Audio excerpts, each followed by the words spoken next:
we will be studying the theology and practice of house church. And as you can see po sa atin pong schedule, tatapusin natin ang course na ito within this month. So sa Feb 3, that is today, we will deal with the theology of house church.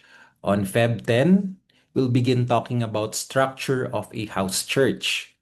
On Feb 17, how to start a home prayer meeting. And finally, sa last session natin, we'll be talking about discipleship in the house church. That will be on Feb 24. Right, so without further ado, let's start our study tonight. So we're now in lesson 4, and the title of this study is The Theology of the House Church. Konting background, ang nakikita po ninyong larawan ay isa sa ating mga home prayer meetings. Ito po ay sa core house noon. Ayan, sa bahay ni Sister Tilet. Okay.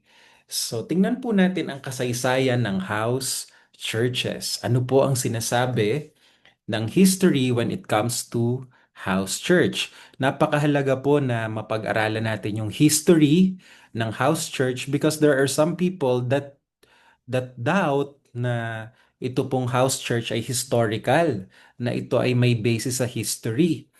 Sa kanilang point of view, ang totoong church lang ay yung nagtitipon tuwing araw ng Sunday. In fact, I have a good friend. He's from, if I'm not mistaken, from Manila. He visited me one time and he told me na yun daw pong ginagawa nating home prayer meeting ay hindi maituturing na church. So I tried to explain na yung home prayer meeting po, kinoconsider nating church. Because when 2 or 3 are gathered in the name of Jesus, He is there. So, as long as merong gathering ng mga tao around Jesus Christ, around His Word, masasabi natin nandun yung church. So, ang sabi nung kaibigan kong pastor, and I believe he meant well, sabi niya, ay hindi pa church yan. Ang totoong church, organized. Meaning to say, established na. Merong pastor, may worship team. So, that time ay nag-agree kami to disagree. And tonight, to clarify doubts like that, we will show in history na nung unang panahon nga walang building. Okay? Walang mga ordained leaders. Pero may mga simbahan. At ito, kagaya ng nakikita nyo sa picture, nasa loob ng mga bahay. Right? So tingnan po natin kung anong sinasabi ng history. Yan. So, by the way, yan po ay isa sa mga home prayer meetings natin noon sa Mendez. So, kasama natin si Madam at ang ilang mga kapatiran. So, this is what the history say about house church. Okay. So, ang sabi po ng kasaysayan, walang simbahan o gusaling sambahan o katedral o puok na dalanginan ang mga Kristiyano noong unang panahon. So we all know the history of the church. Nabuo ang iglesia, ipinanganak ang simbahan noong bumaba ang banal na espiritu nung araw ng Pentecostes. 50 days after Jesus rose from the dead. So si Jesus po ay bumalik na sa kalangitan, and He started reigning as our King. And then 10 days from that, bumaba po ang Holy Spirit at nabuo ang simbahan. Alam nyo, hindi sinabi ni Jesus bago siya umakyat sa langit na go and build cathedrals. Ang sabi niya, go and make disciples. Kaya yun talaga yung main thing, yung tayo ay gumawa ng mga disipulo. Kaya naman, kagaya nung sinasabi nung kasaysayan, kahit walang simbahan, kahit walang katedral, kampante yung mga naunang Kristiyano na basta sila'y sama-sama, nagdidisipulo sila, nananalangin sila, nag-aaral ng salita ng Diyos, na andoon ang iglesia. So, wala sa kanilang punto de vista, wala sa kanilang pananaw yung magtatayo ng katedral para masabing church. Now, gusto kong i-clarify, hindi natin sinasabi na masama ang magtayo ng simbahan o ng katedral. Maganda nga yun, lalo sa panahon natin. Pero ang point, wag naman nating sabihin na ngayon hindi pa buo ang aming pagiging simbahan dahil wala pa kaming malaking church or wala pa tayong magandang katedral. The truth is, as long as merong mga tao na kumikilala kay Kristo, then that group is a church. Sabi din ng kasaysayan, ang unang 700 taon ng Kristyanismo ay walang building. Can you imagine that? Excuse me. Yung first 700 years ng church, walang gusali. Kumbaga sinelebrate nila yung 700th anniversary. Hindi nila naisip na, uy, ang tagal na ng church, 700 years na tayo. Baka kailangan ng magtayo ng simbahan. Okay, so as you can see, wala yun sa kanilang plano, wala yun sa kanilang isipan. Masaya sila na nagtitipon sila kung saan man mayroong available space. Naalala ko tuloy yung kwento ng Vietnamese church, lalo na nung panahon na may matinding pag-uusig sa Vietnam. Alam nating lahat na ang Vietnam hanggang ngayon ay isang socialist or communist country. At nung bago-bago itong lumalakad, bilang isang bansang komunista, kagaya ng China, bawal ang church. So ang ginawa ng pamunuan nila noon, pinasara lahat ng simbahan. Giniba ang mga simbahan. So ngayon wala nang pwedeng tuluyan ang mga tao, yung mga Kristiyano. Sabi ng mga Christians, kahit wala tayong simbahan, tuloy ang church. Bakit ika? Kasi nandyan naman yung bahay natin. Pwede tayong magtipon-tipon ng palihim sa ating mga bahay. So, patuloy na lumago ang church sa Vietnam at noong nagkaroon na ng freedom of religion sa Vietnam, so medyo unti-unti nang nabuksan, at pwede nang magtayo ng church, there was a point na sabi nung government nila, o sige na nga, magtayo na kayo ng church. Pwede na kayong magtayo ng mga gusali. Sabi ng mga Kristiyano, hindi na po, okay na po kami. Masaya na po kami sa loob ng bahay. Of course, ngayon, nagbago na yan. May mga simbahan na sa Vietnam.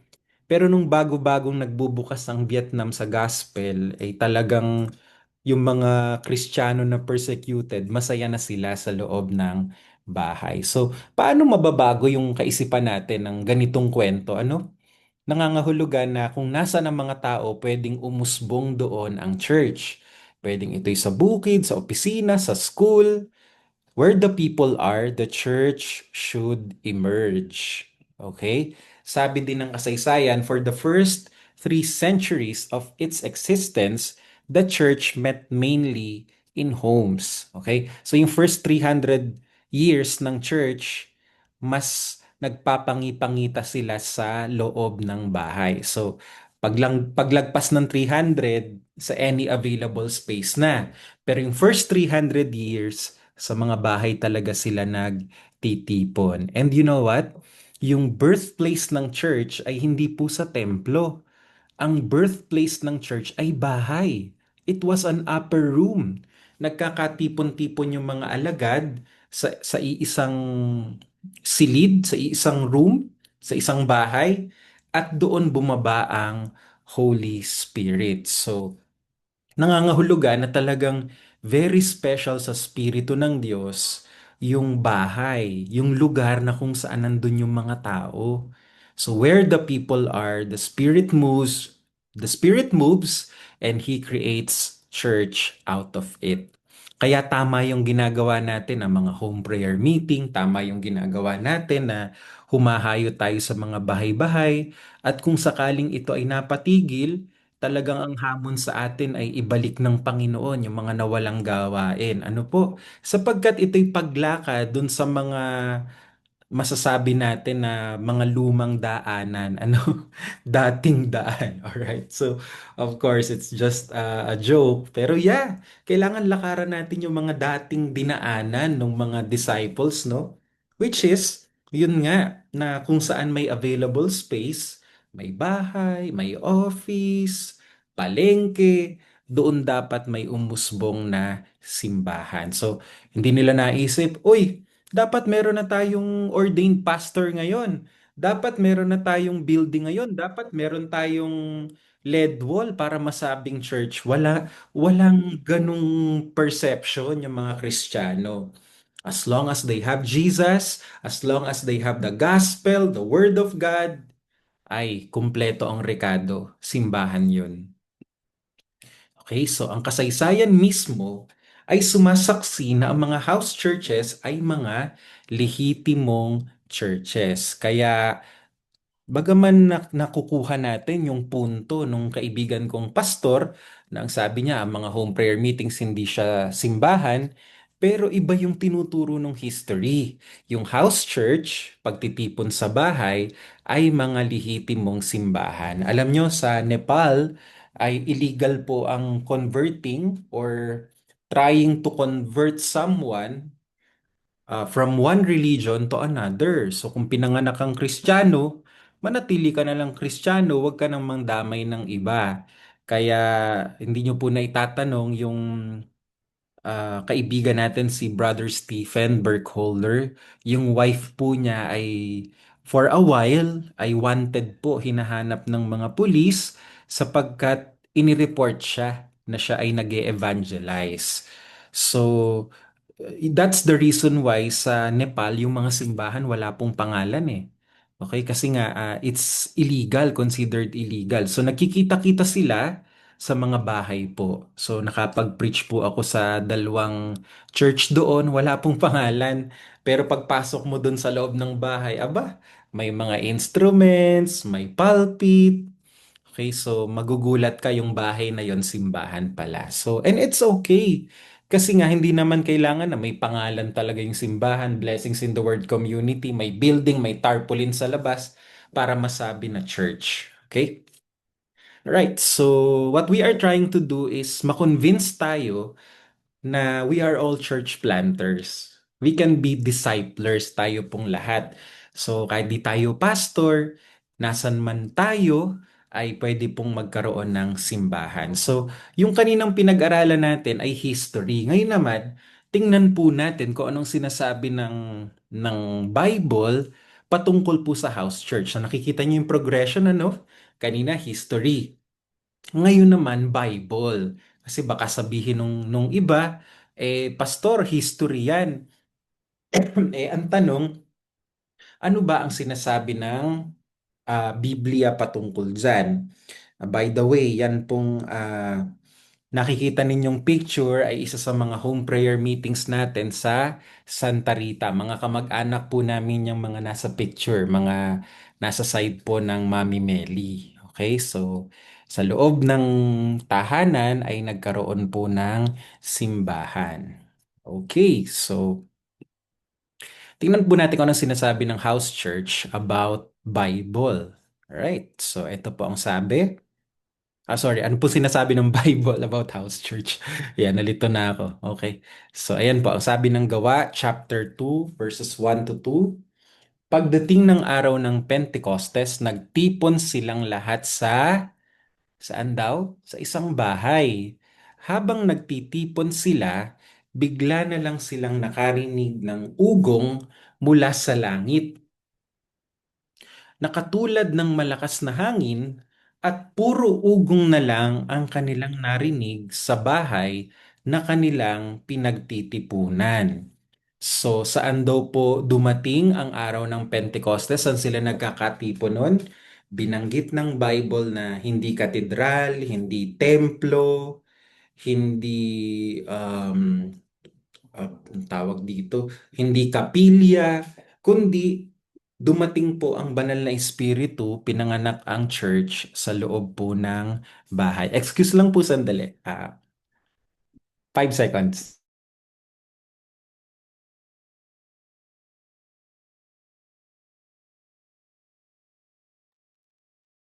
So, ayun, pasensya na po. Okay, I'm back. Right, so dito naman po sa Gawa chapter 2, verse 46.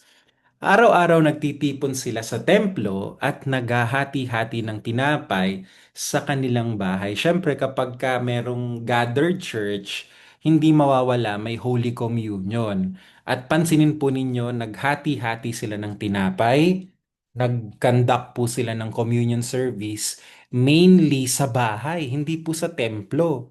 Okay, so ang sabi nga dyan, nagtitipon sila sa templo. And by the way, kaya sila nagtitipon sa templo kasi ito pong Gawa chapter 2, transition po yan from Judaism to Christianity. And we know na nung mga panahon pong yon, ang mga Christians ay dating Hudyo. And so yung mga practices ng Judaism that time ay ino-observe pa rin nila like Sabbath, yung pagpunta sa templo. But as you read Book of Acts, later on makikita po natin magkakaroon ng split between Judaism and Christianity. Christianity will have a life of its own.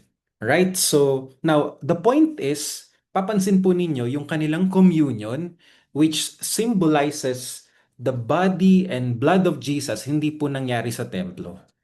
Dahil hahamakin sila pag doon nila yung ginawa. So saan nila ginawa ang communion? Sa bahay. Kaya ang ganda ano kung meron po tayong mga family altar, meron tayong mga devotion as a family. Let's recognize the presence of Jesus through partaking of the bread. Okay? Mas intimate nga pag sa bahay eh, no? Naalala ko noon ng saan nga bang bansa yung napuntahan ko? I think Mongolia, if I'm not mistaken. So, doon kasi sa Mongolia, ang worship service po ay, ah, anong araw nga? Sunday din pala. Nalito na ako. Kasi sa Nepal po, ang worship service Friday. Kasi ang Sunday ay work day nila. So, yun. Anyway, so doon po sa Mongolia, nung napadpad po ako doon because I was invited by our PCEC to be part of the convention there. Naalala ko noon meron pong communion service sa isang house church at sobrang intimate kasi syempre maliit lang yung attendees, hindi ganun karami. So ang ginagawa, merong tinapay, kukurit doon. Okay? So pagpapasapasahan nila yung malaking tinapay. At ang gandang simbolo kasi paalala yon na we are one body of Christ, na we are partaking of that bread, symbolizing na we're part of that one body. Kaya po intimate siya pagka sa simbahan. Hindi ka mukha pag sa bahay. Hindi ka mukha nung sa simbahan na sobrang dami ng tao, pira-piraso na po yung ostya, ano po. So, I personally prefer yung meron pong isang malaking bread tas kukuri tayong lahat doon so that we can sense na we are one body. Okay? Yung iba nga po ang ginagawa naman, kukurit sila ng tinapay, so one big loaf, kukurit sila doon. Siyang ipapasa nila doon sa katabi nila at sasabihin nila, this is the body of Christ. This is the symbol of the body of Christ. As ipapakain nila, ibibigay nila. Iba po yung impact nun. And hopefully, magawa po natin yan sa ating mga tahanan. Alright, so Gawa chapter 20 verse 20. Okay, ang sabi dyan, alam din ninyo na wala akong inilihim sa inyo. Si Pablo po ang nagsasalita sa aking pagtuturo tungkol sa mga bagay para sa inyong ikabubuti na itinuro ko sa publiko at sa bahay-bahay. So si Apostol Pablo po, nangaral daw siya hindi lang sa public, hindi lang sa mga templo, hindi lang sa mga plaza noong unang panahon. Nangaral daw po siya sa mga bahay-bahay. So pumunta siya from house to house and he preached the gospel. So anong principle yung makikita natin dito na pinapakita po ni Pablo? We can see that when people do not go to church, he brought the church where the people are. Okay, so let me say that again. Ano yung principle dito sa Gawa 2020? If people do not go to church, then let's bring the church where the people are. Kaya anong ginawa ni Pablo? Dinala niya yung gospel kung nasaan yung mga tao. Kaya magandang practice yun at nawa pagpatuloy po natin. Let's plant churches. Let's grow house churches. Let's disciple people. Let's empower them. The most important person in discipleship is not us. Our part is to give the word. Our part is to love people. Pero talagang ang kumikilos po sa mga tao is really the Word of God. Yun po yung nagko-convert sa kanila, yun po yung nagko-convince sa kanila na tanggapin si Jesus. Right? So, tingnan naman po natin, oh by the way, ito pong picture na ito ay sa isang HPM natin sa Patutong Malaki. Yan po ang dating bahay ni Sister Janet. At yan ang gusto ko sa HPM kaya po ako yung tumaba talaga sa ministry. Yung tuwing pupunta ka sa isang bahay, laging may kainan. Ayan. Kaya Troy, ayan, mukhang tataba ka pag nagpastor ka.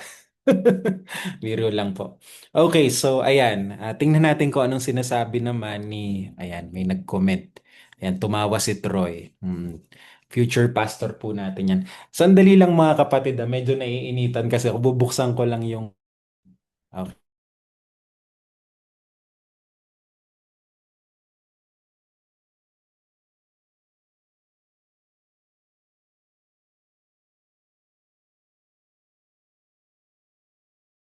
Okay, I'm back. Can you hear my voice kahit po maingay yung aking cooler dito? Can you hear my voice clearly? Paki-comment ayun. Di nag-comment. Ayun, yes po, Pastor. Salamat po. Okay. So sige, tuloy po natin yung ating pag-aaral. Ayan. So, kanina nasa Book of Acts tayo. Ngayon naman, punta tayo sa mga epistles ni Paul. So, tingnan natin yung Roma. Okay? Kasi alam nating lahat na the church is Catholic. I'm not saying Roman Catholic, no? Ang ibig sabihin kasi nung word na Catholic ay universal. Kaya long before there was Roman Catholic Church, the church was already Catholic. And Catholic means worldwide. It means global. It means the church is everywhere. Kaya ang church noon, wala pang pope, kalat na yan. At ang nag-unite sa kanila ay yung teachings of the apostles, which is the gospel. Ano po? So, kalat yung simbahan nun. Meron sa Roma, meron sa Corinto, meron sa Colosas, meron sa Thessalonica. At magugulat kayo kasi pinapakita ng scripture na anumang lugar, anumang bansa, ang mga Kristiyano noon nagpapangipangita sa bahay. So tingnan natin yung Roma, no? So ang sabi ng Apostol Pablo dito sa Roma 16 verse 5, ikumusta rin niyo ako sa mga mananampalatayang nagtitipon sa kanilang kapilya. Yun ba ang sabi? Hindi. Yung mga Kristiyano daw sa Roma nagtitipon-tipon sa bahay. Yan. Punta naman tayo sa Corinto. So, ibang lugar naman ito. Kanina Roma, ngayon naman Corinto. So, ang sabi dito ni Pablo, kinukumusta kayo ng mga mananampalataya sa lalawigan ng Asya. Kinukumusta rin kayo ni na Aquila at Priscilla at ng mga mananampalatayang nagtitipon sa kanilang tahanan dahil pareho kayong nasa Panginoon. Saan daw nagtitipon ng mga Kristiyano sa Corinto? Sa katedral? Hindi. Sa isang tahanan, sa isang bahay. At kaninong bahay daw yon? Bahay ni Brother Aquila at Sister Priscilla. So sila yung host ng house church. Dito sa Tagaytay, ang tawag natin sa host ng house church ay coordinator. Ayan. So kung si Pablo ang worker, meron talagang host dapat kasi siya yung magmamanage ng house church, maghahanda ng bahay para dumating yung mga kapitbahay. Maaring sila din yung nag invite. Oh, Mare, halika, punta tayo sa house church. Ay, ako ikay abala. Nako, dito ka na mag-dinner at ako'y nagluto ng sopas. Medyo napaalatlaang pero ikaw ay pumunta at talagang masarap ang kain. At ano, punta ka lang. Nako, alam ko, ikaw marami kang bayarin Marami kang problema sa buhay. Alam mo, nandito ang sagot. Si Jesus yung sagot. So, ayun, ano? Napakahalaga nung meron tayong contact sa isang neighborhood, sa isang baryo, sa isang community. Sila yung host or popularly or commonly known dito sa atin sa Blessings bilang coordinator. Ayan. So, they coordinate. Okay? Kumbaga sila yung nagmi-mediate between the worker and the people in the neighborhood. And by the way, possible din na ang host siya rin ang worker. So case to case. Meron kasing mga lugar na talagang mahalaga ang worker, pero meron namang lugar na pwedeng yung coordinator siya na rin yung worker. Okay? So saka natin pag-uusapan yan pagdating sa structure of the house church. So dito lang muna tayo ngayon sa biblical foundation. Ayan. So dito naman sa Colosas, ang dami na nating napuntahang lugar. Kanina Roma, Corinto, Colosas. O yan, 'di ba? Mahilig kayong mag-travel. So ngayon nagta-travel tayo. Nakatatlong lugar na tayo. Dito naman sa Colosas. Sabi ni Pablo, ikumusta niyo ako sa mga kapatid sa Laodicea. Okay, ang kausap niya ay mga taga Colosas, pero may binanggit siyang isa pang lugar. Ano daw lugar 'yon? Laodicea. Ang tanong, saan ba nagtitipon yung mga tao sa Laodicea? Okay? Sabi diyan, ganoon din kay Nympha at sa mga mananampalataya na nagtitipon saan daw? Sa bahay niya. So ibig sabihin, yung mga taga Colossus at Laodicea, kapwa nagtitipon sa bahay. That's why the church is Catholic. And when you say the church is Catholic, it should be everywhere. Sa lahat ng bahay, sa lahat ng baryo, the church should be there. Okay? So, yun ang ating commonality. At sino yung host nung isang bahay dito? Si Sister Nympha. Okay? Kaya pwede nating palitan tong verse na to no? Ikumusta niyo ako sa mga kapatid sa kay Bagal, ganoon din kay Agnes at sa mga mananampalataya, mga kamag-anak niya na nagtitipon sa bahay niya. Okay? Nako, ay maraming kwento yung si Sister Agnes kasi talagang tinitipon niya yung mga kamag-anak niya, lalo nung panahon ng pandemic, para bumuo ng house church. At Sister Agnes yung host. Kaya lahat po tayo no sa gawa natin 'yon. Kami po bilang family, salamat sa Panginoon dahil naumpisahan na po namin ulit yung house church. So every Thursday nagtitipon-tipon po kami. Nakakatuwa nga po nung last time na nagtipon kami. Si Gav, ayan kasama natin si Gav. Si Gav po yung nagturo. Siya yung pinaka-apostol Pablo. At tinuruan kami ni Gav kung paano mag-share ng gospel. So ginamit namin yung ang tulay illustration. So, kay magalala, tuturo natin yon. Okay, Philemon chapter 1 verse 2. Sino ba tong si Philemon? Kilala niyo siya? Kilalang kilala niyo yan. Batanggenyo kayo eh. Si Philemon. Biro lang po. So si Philemon, siya ay isang master. Okay, at meron siyang slave. Ang pangalan ng slave niya ay si Onesimus. So kaya siya sinulatan ni Pablo para paalalahanan siya na yung mga slave kagaya ni Onesimus ay dapat niyang ituring na kapatid, hindi slave, hindi alipin. Kasi sinasabi ni Pablo, kung naiintindihan mo ang gospel, itatrato mo yung mga tao hindi bilang slave, kundi sila'y kabalikat, kapatid sa Panginoon. Kaya nakita ko nandito si Ate Elona, nakakatuwa, may dalawang home prayer meeting po sa kanila. Isa para sa office, isa para sa mga empleyado. So doon, napapractice niya na tingnan yung kanyang mga empleyado bilang kapatid kay Kristo. Okay? So anong sabi ni Pablo kay Filemon? Itong sabi niya, kasama si Afia na ating kapatid, si Archipus na kapwa natin sundalo ni Kristo, at ang mga mananampalatayang nagtitipon sa iyong tahanan sa pagsamba sa Diyos. Kaninong tahanan daw ang ginagamit sa pagsamba? Kanino? Sagot. Sinong matapang dyan? Joke lang. Sinong gusto sumagot? Kaninong bahay yon?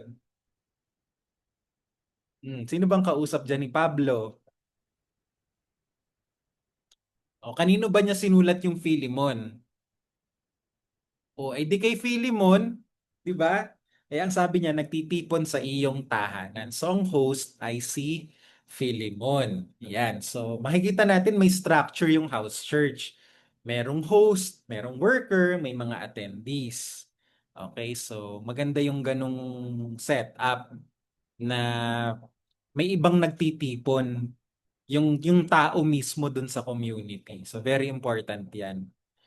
Kaya bawat isa sa atin pwedeng mag-involve sa mission. Kasi kung nasaan ka, pwede kang magtipon ng mga tao, invite mo yung tsuhin mo, tsahin mo, kapitbahay mo, kaklase mo, dalhin mo sa iisang lugar. Kung wala kang bahay kasi nasa dorm ka, kagaya ni Troy, pwede sa Jollibee. Okay? Tipunin mo sila at doon kayo mag-aral ng salita ng Diyos. Yan. Okay, so sang-ayon, ayun. Sang-ayon sa ating mga binasang talata, saan madalas magtipon ng mga Kristiyano ng una? The answer is, Sister Agnes, the answer is, Bahay po. yun, tama, sa loob ng isang bahay. Okay? Teka, hindi ko mabasa kasi natatakpan. Ano bang sabi dyan? Can somebody read to us the heading? Yung question po sa taas. Kasi medyo sa laptop ko po ay natatakpan siya. Yes, Sister Agnes, can you read it? Maaari mo ba itong ikumpara sa mga pagtitipon sa kasalukuyan? Saan madalas magtipon ang mga Kristiyano ngayon? Yan, so magkakaroon tayo ng paghahalin tulad o paghahambing. Ihambing natin ang naunang iglesia sa kasalukuyang iglesia. Saan madalas magtipon ng mga Kristiyano ngayon? Sa palagay nyo saan? Kagaya ba nung araw na sa bahay, nandun yung center of life? Ngayon, iba na, no? Nasa isang, okay, nasan ngayon ang mga Kristiyano? Ayan, sa ganan. Okay? Hindi ka simbahan pag hindi ka nakapunta dyan. Hindi ka simbahan kung hindi ka nakarating dyan. Hindi ka simbahan kung walang ganyan, kung walang ganito. Okay? Kung walang ganyan. Pumupunta tayo sa mga shrine, pumupunta tayo sa mga kapilya, mga katedral, at doon natin masasabi, church to. Pero ito palang ganyang concept ay, sorry ha, pero imbento ng tao kasi ang original na church, ang perception nila, basta may tao, church yun. Okay? Kaya bukas yung mga teacher na magfe-fellowship at 4 o'clock, kung gusto nyo umattend kayo, church yun. Because where Jesus is, where two or three are gathered in my name, sabi ni Jesus, I am there. So yun ang basic requirement ng church. Two or three gathered in His name. So may pagkakaiba ba sa church nung araw? The answer is, anyone? The answer is, sino pa bang nariyan? Hindi ko kasi makita lahat. Okay. Uy, nandito pala ang taga-Restore Church, Opat. Oo, anong napansipat nga ba to? Hindi ko po sure. Welcome po sa mga kapatid natin sa FAN na kasama natin ngayong gabi. So, nasaan ang mga tao nung araw? Nasa bahay. Ngayon, ang mga tao, mga sumasamba sa Diyos, nasa mga ganyang setup. Okay? So, kung may... Sorry, okay. I will ask Ate Agnes to read again for me. Ate Agnes, pakibasa po. Kung may pagkakaiba, ano sa tingin ninyo ang dapat nating gawin? Okay. Una sa lahat, hindi natin sinasabing mali na magtayo ng building. Pininpoint na natin yan kanina.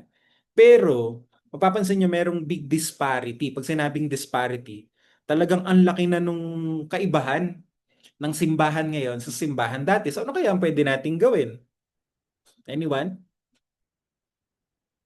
Sinong gustong sumagot? Ah, how about you, Teacher Nancy? Sige, ikaw. Ngayong nakita natin yung big gap between the old church and the new church. Ano kaya ang pwede nating gawin? Yes, Teacher Nancy. Um, Yun. Yun. Thank you for coming, Teacher Nancy. Hindi po.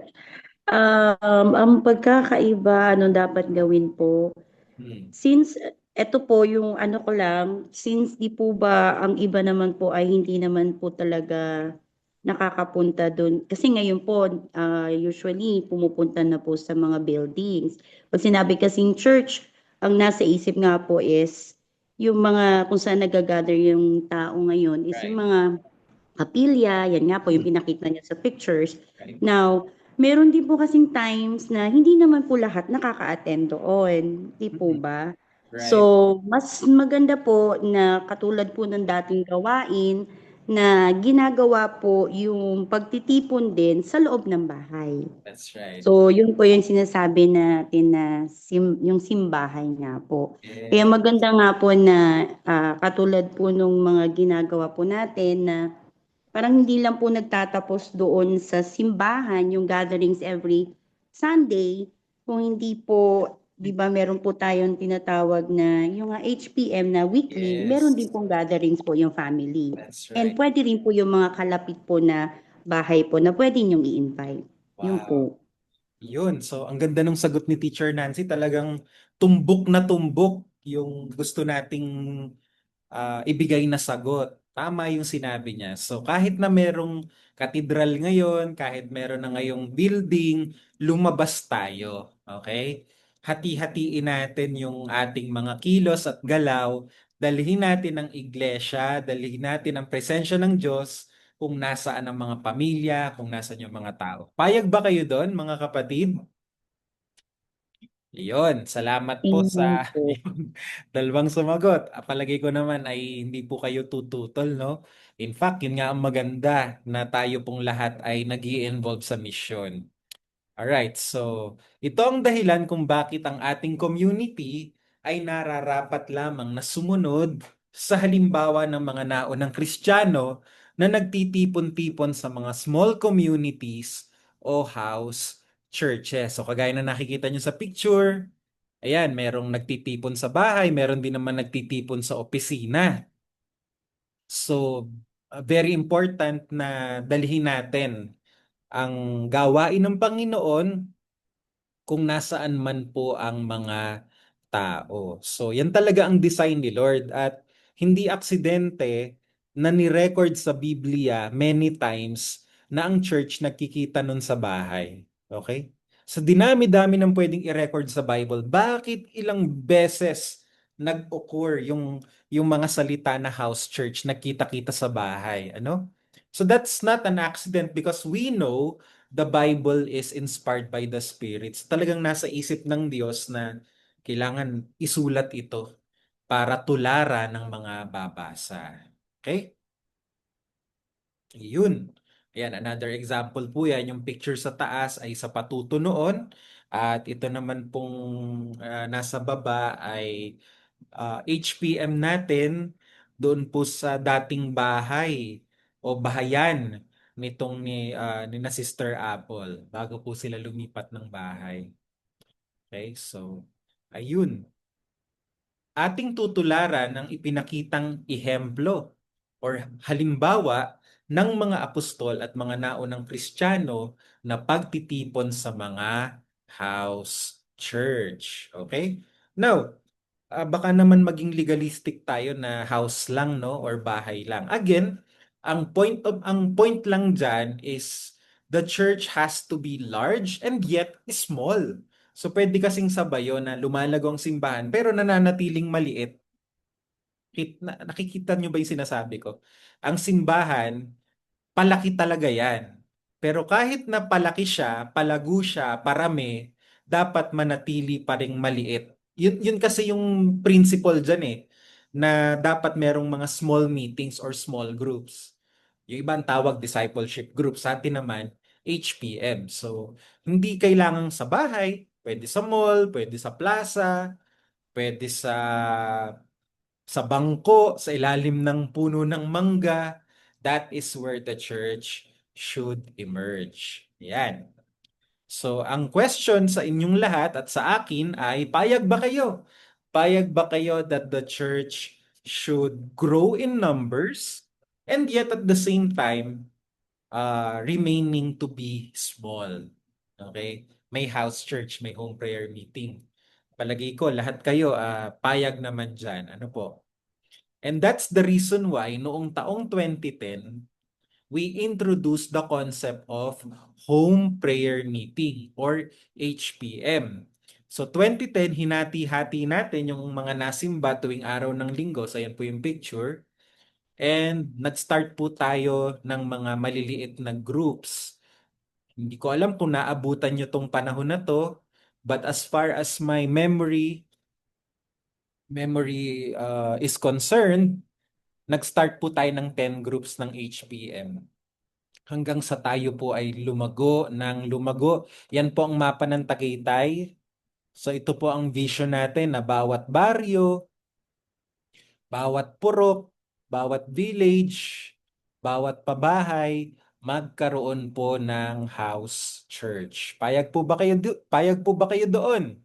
Okay. Siyempre, hindi lang naman Tagaytay. Sama na dyan ang Silang, Amadeo, Batangas, where the people are, nawa po magkaroon ng small communities. Okay, so, pakibasa nga po ito, Teacher Nancy. Medyo hindi ko talaga kita yung top part nung slide. Okay? Kung ang house church pala ay biblical, bakit kailangan pang magtipon ng maramihan lalo na kapag araw ng linggo? You know what? This is a good question kasi may mga pastors that I know and even churches na talagang very serious sila sa pagbabasa ng Bible. Nakita nila, uy, house church oh. Kaya ang ginawa po ng ibang Christian sa Australia, okay, hindi na po sila nag-gather tuwing linggo. Puro sa bahay na lang. Kasi sabi nila, ay, hindi naman pala biblical yung Sunday church. Okay, so hindi naman tayo pupunta sa gano'n na tatanggalin natin yung worship service. Maganda pareho. Bakit ko po nasabing pareho? Tingnan niyo po itong talatang to. Gawa 2:46, araw-araw nagtitipon sila sa templo at naghahati-hati ng tinapay sa kanilang bahay. So merong gathering sa large place, pero may gathering din sa small place like homes. Gawa 20:20, anong sabi ni Pablo? Alam din ninyo na wala akong inilihim sa inyo sa aking pagtuturo tungkol sa mga bagay na para sa inyong ikabubuti na itinuturo ko sa publiko at sa bahay-bahay. So merong nagtitipon in public. So meaning to say marami yon kagaya ng ginagawa natin tuwing Sunday. Pero meron ding mga maliliit na pagtitipon, may mga small groups sa bahay-bahay. Ayan. So ano po ang conclusion natin? This is our conclusion. So when is a church a church? Pretty simple really. When 2 or 3 are gathered in the name of Jesus and He is enjoying fellowship with them. So nagsabi dyan ay si Des Morgan. So makikita ninyo yung example ng church. Ayan po mga kabataan nasa ilalim ng puno sa SVD at nagba-Bible study. So that too can be considered a church. Okay? So again, hindi po kailangan ng yero, pader, plaza, katedral para po masabing church yon. 2, 3 nagkatipon, talagang maituturing na po natin yang isang simbahan. Before we go to the second part of our study tonight, any questions po? Meron po bang gustong magtanong? Or maybe comments? Feedback?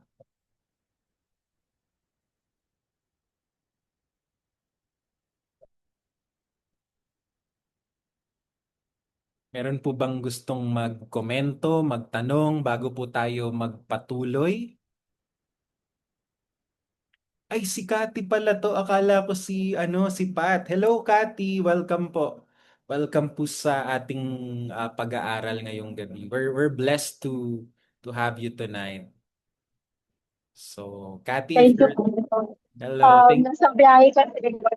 Uh, Sino po nag-invite sa kanila? Si Pastor Ewell? Okay, praise God.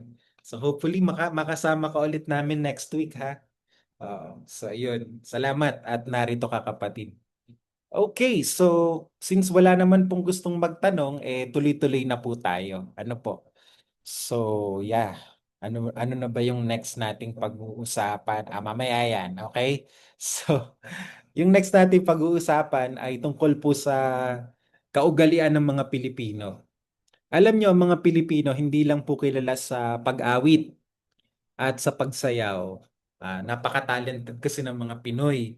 Ang mga Pilipino po kilala din sa panggagaya. Kagaya po nito, panoorin natin.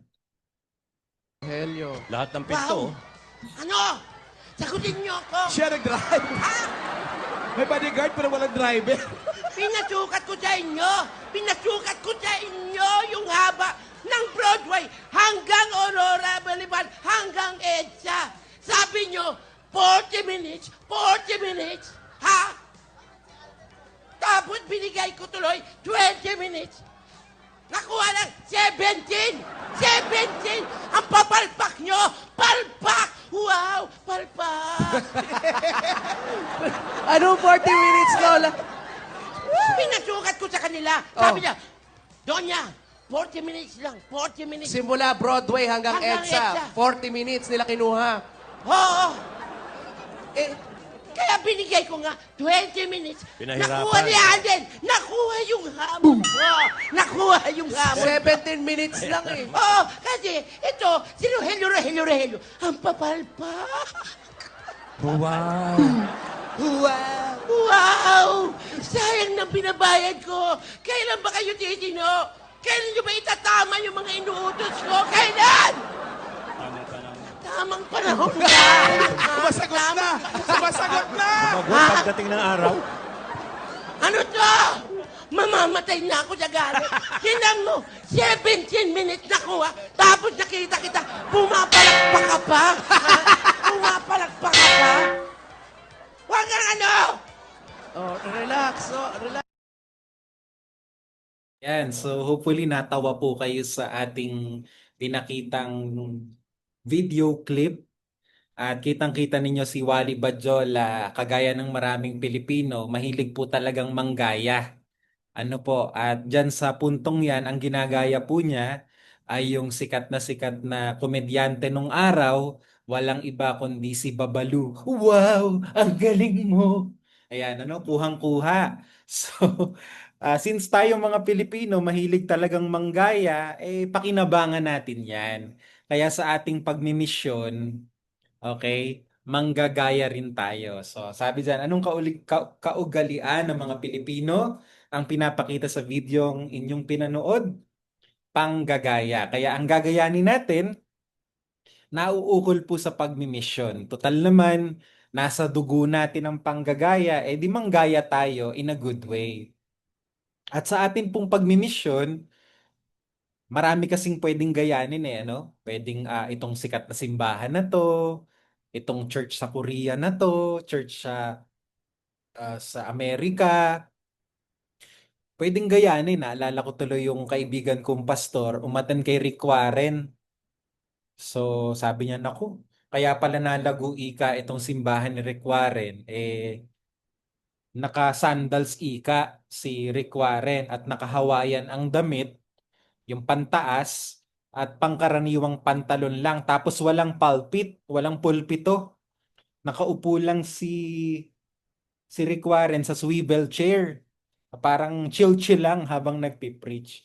So pagdating niya ng Pilipinas, binago yung setup ng simbahan, tinanggal ng pulpit, pa-English-English na siya.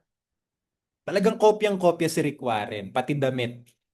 Kaso imbis na lumago yung simbahan, parang, alam mo yon, parang nauwi sa pagkalito yung mga tao. Parang ano to? Bakit ganito na yung simbahan natin? Parang iba na yung setup. Di ko na ma-feel yung presensya ng Lord. So, ang nangyari, in-import niya yung style ni Rick Warren. Which is, tumpak yon sa Amerika. Dun sa lugar ni na Rick Warren sa California. Okay lang yon. Pero hindi mo kasi pwedeng sabihin na dahil nag-work yon doon sa ibang lugar, magwo-work din dito sa Pilipinas. So doon nagkamali si pastor. Ang nangyari, kaka-import niya, which is maganda naman yung kanyang motibo, imbis na mapabuti yung kanyang simbahan, napasama pa. Okay? At kung daw nagkakamali, talagang nabawasan yung members at hinanap yung dating lasa, which is lasang Pilipinas. Ayan. So, pastor, sabi mo kanina, manggagaya tayo. Sinong gagayanin nating modelo? Di gayanin natin yung church sa Biblia. Yun ang mas magandang gayanin. Kasi hindi tayo maliligaw kapag yun ang ginaya natin. Kasi pag ginaya natin si Rick Warren, ginaya natin si Joel Austin sa Amerika, o si Yonggi Cho sa Korea, baka hindi applicable yung magagaya natin sa Pilipinas. Pero pag ginaya natin yung tinuturo ng Biblia, kung gagayanin natin yung church sa Bible, alam natin may pagpapala doon ng Panginoon. Kasi 'di ba sabi nga sa Bible every word, yung bawat scripture is God-breathed. So may hinga yun ng Diyos. So ang gagayanin natin ay early church. Pakibasa nga po nung question kasi hindi ko po ulit mabasa yung nasa taas. Troy, can you read it for us? Ang karanasan ng mga Kristiyano sa loob ng mga house churches na yun ang sigla. Okay. So ang gagayanin po natin ay yung karanasan ng mga Kristiyano sa loob ng house church noong unang siglo, nung first century. Okay? So tingnan po natin kung ano yung mga karanasan nila. Okay? At yung karanasan na yan, makikita natin sa storya ng kapanganakan ng church dito sa Book of Acts, sa Aklat ng Gawa. So, makikita natin na nung bumaba ang Holy Spirit sa mga Kristiyano, sa mga followers ni Christ, meron silang apat na ginawa. Okay? So, the idea is bumaba yung Holy Spirit, tapos yung naging talab nun sa kanila, apat. So meron tayong apat na gagayanin. At yung ilan sa inyo, palagay ko dahil sa naka-attend na kayo ng CLF dati, alam na alam ito. So ang una nating gagawin ay ito. Isasabuhay natin ang diwa ng Charan! Kerigma. Okay? So ano ba yung ibig sabihin ng kerigma? Tingnan po natin ang sinasabi sa... Ayan. Teka. Pakibasa nga po yung verse. Troy, ikaw na ulit. Pakibasa mo nga yung verse. Gawa chapter 2 verse 42. Naging masigasig sila sa pag-aaral ng mga tinuturo ng mga apostol, sa pagtitipon bilang magkakapatid, sa paghahati-hati ng tinapay at sa panalangin. Okay, Troy, pakiulit mo yung basa nung may guhit kasi yan ang kahulugan ng kirigma. Ano yon? Naging masigasig sila sa pag-aaral ng mga itinuturo ng mga apostol. Okay, so pinag-aralan daw nila yung itinuturo ng mga apostol. You have to understand na nung sinulat to, okay, yung mga teachings ng apostle hindi pa na isusulat. Kaya kung anong narinig nila sa apostles, kumbaga yun ang pinagkekwentuhan nila. Yun yung pinag-uusapan nila sa mga bahay. So on point, pinag-aaralan nila ng masigasig yung teachings. Na ngayon, yung teachings na yan, preserved na sa Bible. Okay, so in short, ano ang kirigma? Studying the Word of God. Diba yan yung topic natin nung Sunday? Yung Sunday, kirigma yun no? Yung hearing, reading, studying, memorizing, meditating, lahat yan, part yan ng kirigma, pag-aaral ng salita ng Diyos. Another verse. Okay, Troy, ikaw na ang tagabasa natin. Pakibasa mo yan. Gawa chapter 2 verses 14 and 22. Okay. Kaya tumayo si Pedro kasama ang 11 apostol at sinabi niya ng malakas, mga kababayan kong mga Hudyo at kayong lahat ng nakatira sa Jerusalem, kinig kayo sa akin. Nagpatuloy si Pedro sa pagsasalita, mga kababayan kong Israelita, kinig kayo sa akin. Si Jesus na taga Nazareth ay isinugo ng... Okay, so makikita natin si Pedro meron siyang sinabi ng malakas. At ano yung sinabi niya? Anong mapapansin niyo dyan? Ang sinabi niya ay kwento tungkol kay Jesus. The story of Christ, the teachings of Jesus, or the teachings about Jesus. So in short, Word of God talaga kasi nasan ba yung teachings of Jesus ngayon? Di ba nasa Gospels, nasa Word. So ang kirigma is really devoting ourselves to the teaching of Christ. Devoting ourselves to the Word of God. So hindi mo masasabing church yan kahit na nagtitipon-tipon kayo, lahat kayo puro born again, nagkasama-sama kayo sa Jollibee. You cannot say that that is a church kung hindi naman ninyo pinagbubulay-bulayan, pinag-uusapan Ipinapahayag ang salita ng Diyos. Okay? Kaya sa atin sa blessings, kahit po anong event, ito to God be the glory, ano, mapa devotion man yan, practice ng worship team, Christmas party, hindi pwedeng walang word. Okay? Kaya nga tayo blessings in the word. Kasi ang pag-aaral ng Word of God ay gift of the Spirit. It is kerigma. Nung bumaba ang Holy Spirit, ano ba yung sabi ni Jesus sa Acts 1:8? Naalala niyo yon? Who remembers Acts chapter 1 verse 8? Sino sa inyo naalala yon? Can you recite it? Anong sabi sa Acts 1:8? Anyone who knows? Acts chapter 1 verse 8? Ate Dina, kabisado mo yan. Sige, Ate Dina, basa. Ay, hindi pala basa kasi nga memorize mo. Pakibigkas. Hmm. Talagang manghang-mangha si Ate Dina sa ating pag-aaral. She's lost for words. Biro lang. Okay. Sino pa nakakaalala? Ikaw, Ate Agnes, memorize mo ba yung Acts 1:8?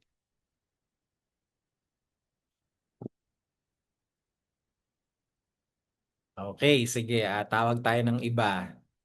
Si Ate Leia, alam mo ba yung Acts 1:8?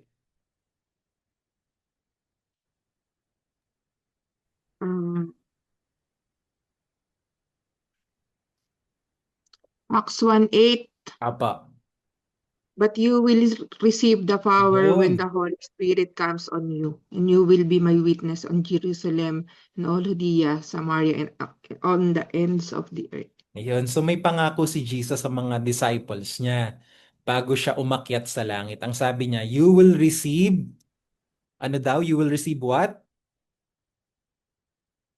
You will receive power when the Holy Spirit comes on you. Okay? So sabi ni Jesus, tatanggap kayo ng kapangyarihan pag bumaba sa inyo yung banal na Espiritu. At ano daw ang epekto nun? Anong sabi? You will be my witness. Kayo ay magiging mga saksi ko. Medyo vague yung word na witnessing. Ano? Yung kayo ay magiging saksi. Paano ba maging saksi? Okay? Marami tayong perception about the word saksi. At agad ang pumapasok sa isip natin ay yung sa court na tayo ay nasaksi sa isang krimen o sa isang pangyayari. Pero yung meaning ng witnessing doon sa Book of Acts, 4 kasi yung meaning niya. Okay? So the Holy Spirit will come down, will give us power, we will become witnesses. So ang unang manifestation ng power of the Spirit in us, which is witnessing, ay kerigma. Okay? That's why where the Spirit of God is, ang unang nangyayari, talagang minamahal natin yung Word. Pinapag-aralan natin yung Word. Nagsasama-sama tayo para ito ay pag-aralan. Okay? So tingnan po natin yung pangalawang talab ng Banal na Espiritu sa ating simbahan. Ano po? Pero bago yun, meron palang tanong dito. Okay. Sa ating mga house church, paano natin maipapakita ang diwa ng kerigma? Of course, mapapakita po natin yung diwa ng kerigma sa pamamagitan ng pag-aaral ng salita ng Diyos. By the way, nakikita po ninyong picture ay home prayer meeting natin sa Kaybagal. Matagal na po ito. Kaya makikita ninyo ang sexy pa ng ating mga kapatiran. Ayan, si Sister Agnes, oh. Ayan, si Sister Amor. Okay. Aba, si Shoti nandito rin pala. Ayan, oh. Payat na payat pa si Shoti. So, bata pa tayong lahat dyan. So, paano po natin may papakita yung diwa ng kirigma? Of course, sa pamamagitan po ng Bible study. Pag pinapag-aralan natin yung Bible. Pero meron pa pong another way to show kerigma. Maganda yung sinabi ni Dietrich Bonhoeffer noong panahon ng Nazi Germany during World War II. Anong sabi ni Dietrich Bonhoeffer? Can somebody read for us? Okay. Can you read, Sister Nancy? Pakibasa po. When one person is struck by the word, he speaks it to others. God has will that we should seek and find his living word in the witness of a brother, in the mouth of a man. Therefore, the Christian needs another Christian who speaks God's word to him. He needs him again and again when he become uncertain and discouraged. For by him, if he cannot help himself without, hindi ko mabasa yun. Medyo maliit. Without, Belying the truth. okay, belying the truth, he needs his brother, Brother medyo, man. okay, brother man as a bearer and proclaimer of the divine word of salvation. Okay, so ano yung sinabi ni Bonhoeffer? Ang sabi niya, yung Word of God raw, mapapakinggan natin yan, hindi lamang sa pagbabasa ng Biblia. Maririnig din daw natin yung salita ng Diyos mula sa bibig ng ating kapatid kay Kristo. Okay? Sa karanasan niya, sa kwento niya. Alam niyo itong sinasabi ni Bonhoeffer, ni Dietrich Bonhoeffer, meron kasi siyang pinagmumulan. Kasi nung araw, yung mga Kristiyano na against kay Hitler, tinutugis yan ng mga sundalo. At kapag ka sila ay nahuli, pinapatay sila. In fact, si Bonhoeffer, later on sa kanyang buhay, ay naaresto at pinatay siya. So, in-expose niya kasi si Hitler. So, yung mga Kristiyano, kagaya ni Bonhoeffer, takot na takot sila syempre. O ba namang, wanted, tapos pag nahuli ka, papatayin ka. Okay, so saan sila humuhugot ng lakas? Humuhugot sila ng lakas pag nagkikita-kita sila ng lihim sa mga bahay. Okay, so house church na naman. At doon sa loob ng bahay, sinishare nila sa isa't isa, alam nyo, napakabuti ng Diyos. Totoo talaga yung sinabi ng salita ng Diyos na hindi kita iiwan, ipababayaan. Kanina, nahuli na nga ako ng sundalo pero hindi ako natakot. Binigyan ako ng Diyos ng lakas. At salamat kay Lord, nakaalpas ako dun. Nakatakas ako. Okay, so yung isang kapatid na nakikinig nung testimony niya, lumalakas na kung papaanong yung isang kapatid iningatan ni Lord, aba siya din, pwede rin palang ingatan ni Lord. So ibig sabihin, yung palang testimony, yung karanasan natin sa Diyos, that is also a form of Word of God. Kasi experienced word kasi ang testimony. Kaya nga, maganda yung practice na tuwing Sunday, meron tayong testimony as much as possible, no?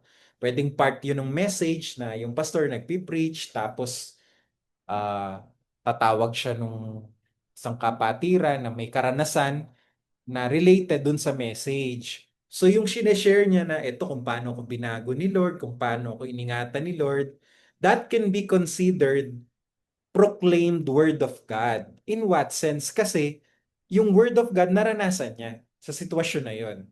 So that becomes word of God also. That becomes kirigma as well. Kaya sa HPMs, lagi po natin pinapractice bago mag-start yung Bible study, yung pag-aaral po ng word, binibigyan natin yung bawat isa ng chance na mag-share ng kanilang naranasan. So, may mag-share dyan. Alam nyo, pinagaling ako ni Lord sa sakit at karamdaman. Naku, nakakatuwa, nakabayad ako sa utang. So, ini-encourage natin yan kasi yan ay form of kirigma 2. Okay? Alright, so ano ang kirigma? Kirigma includes preaching, teaching, discussion, and testimonies.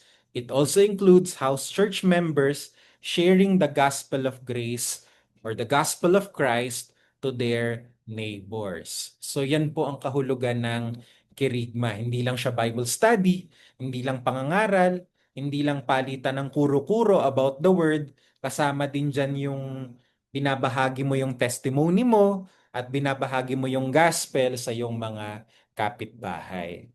Alright, so before we close this meeting, because it's already